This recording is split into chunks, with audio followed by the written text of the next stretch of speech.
This year, as in the last, there is a call at the Capitol to pass a constitutional amendment to increase payouts from the state's permanent funds. If the measure passes and voters approve it, more money would be taken from the funds now to help pay for a massive effort to increase early childhood education. Here's NMAF producer Matt Grubbs. Well, Alan Sanchez, you are among those asking to do this extra disbursement, and you're to your, as you called it, the most important step, Senate Finance. What's at stake here?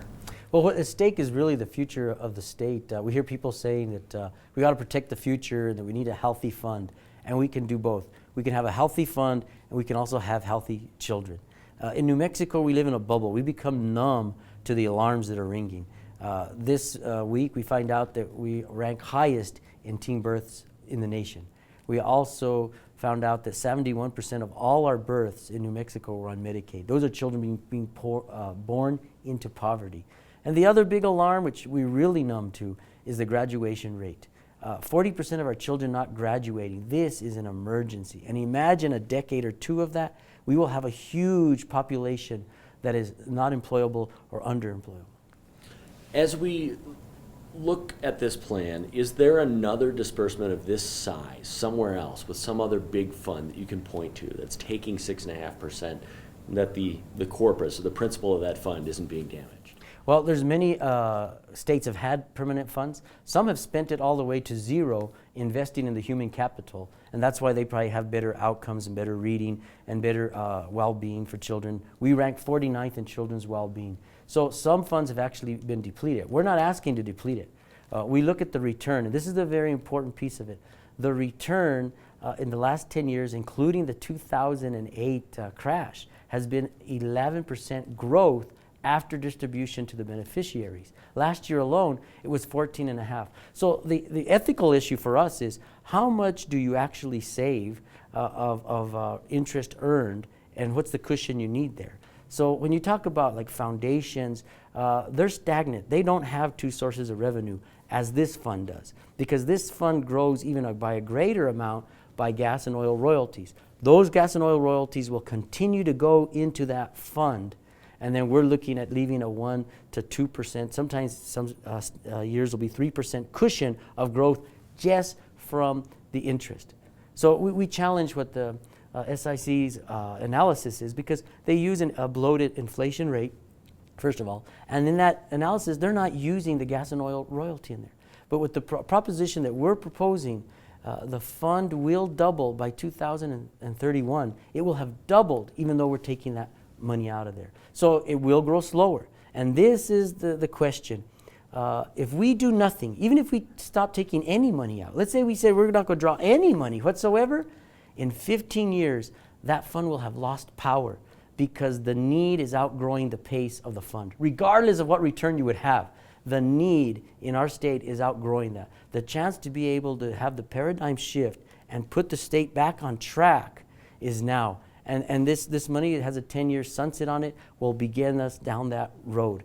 The science is there. And basically what we're saying is the archaic formula has to catch up with the science. It's inevitable that our education system catches up with the research and science that education begins at birth and also in prenatal.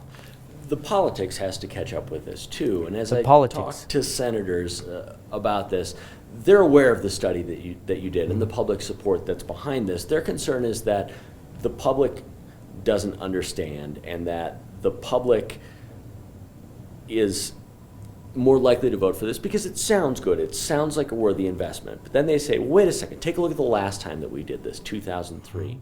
And the fund has grown tremendously. From 2003, with that 5.8 pull-off, it's grown tremendously. What have and we gotten from we've retained teachers, and we have seen a bump in reading and math. But that's only the beginning. We have to continue the work. So there has been some provable outcomes. We've retained good teachers, and we've paid a little bit better salary so these people can have a higher quality of life and be able to go and teach the children. This is important.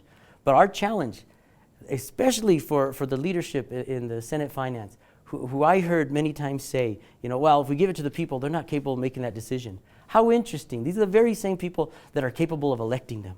If these people are capable of discerning who is the good senator or representative they should elect, they are very capable of managing the money of the state because it's the people's money. And this is why it's a constitutional amendment. It is written into our Constitution that it's not the legislature or the governor who decides how that's spent. It is the people. The question before the legislators, and this is where the mistake is, when you have a constitutional amendment in front of you, the question is this: is this worthy of a public debate? That should be the discussion among the legislators. Is this worthy of a public debate? Not, do I want to keep this or not? It's easy to see why this is an attractive proposition.